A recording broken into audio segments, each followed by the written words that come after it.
I'm going to answer this question because this week it has been the most asked question. How do I align my spirit? How do I align my spirit back to myself? So, and please, before I answer this, before I do a video on this, can you go through my catalog? For those who are new here, go through my catalog. Some of these videos I've done them. Maybe I didn't do directly with that topic, but you can get some of these things in my videos. So today I'm going to do a short one. I'm going to give four ways you can do it. But if you want depth, just go through my catalog.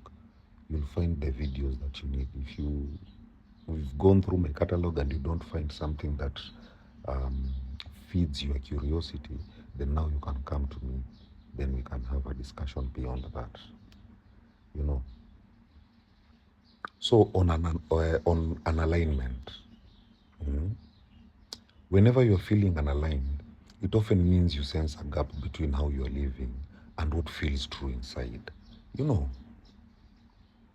And aligning with your spirit back to yourself is less about finding something missing and more about returning to what noise, fear, and habits have covered. You know. And as I said, I'm going to do a short one. So I'm going to do 4 ways. I've compounded them. I think the 4 ways are effective.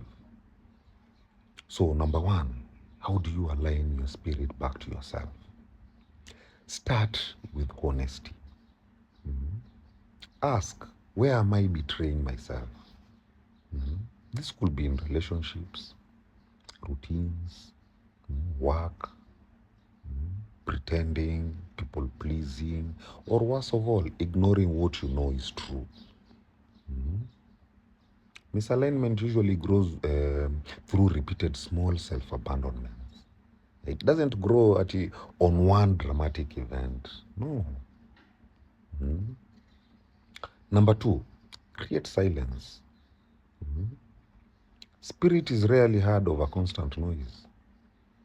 So reduce endless scrolling, reduce overstimulation, and that need to always be occupied.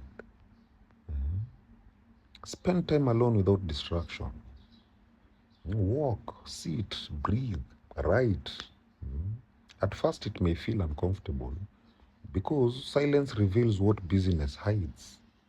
You know. Number 3, listen to your body. Your body often signals truth before the mind admits it. Your body is ancient.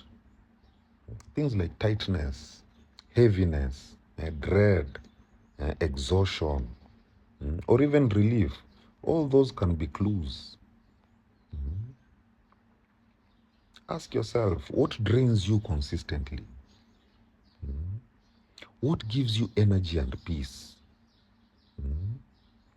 Alignment is often felt physically before it is understood mentally. You know.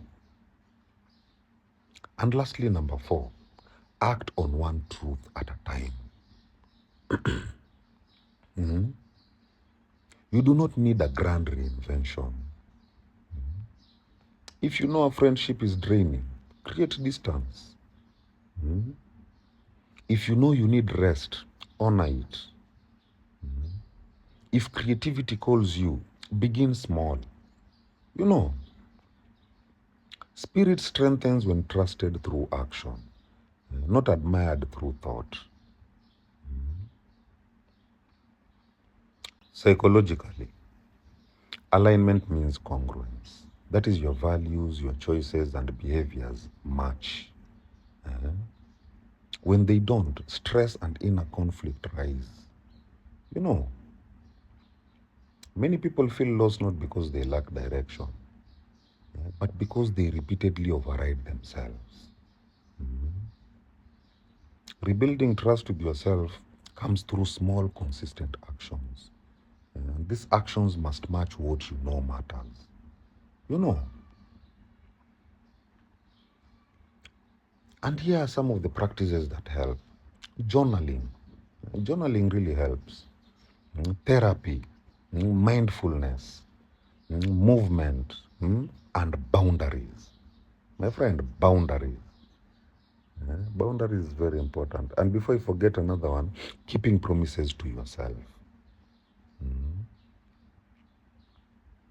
Spiritually, your spirit may simply be your deepest truth, conscience, vitality, and sense of meaning.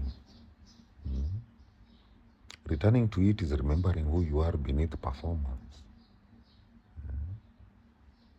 It is less mystical than many think and more practical.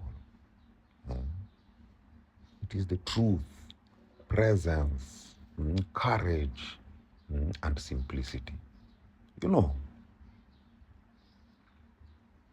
sometimes losing yourself is just spending too much time in everyone else's opinion. You know,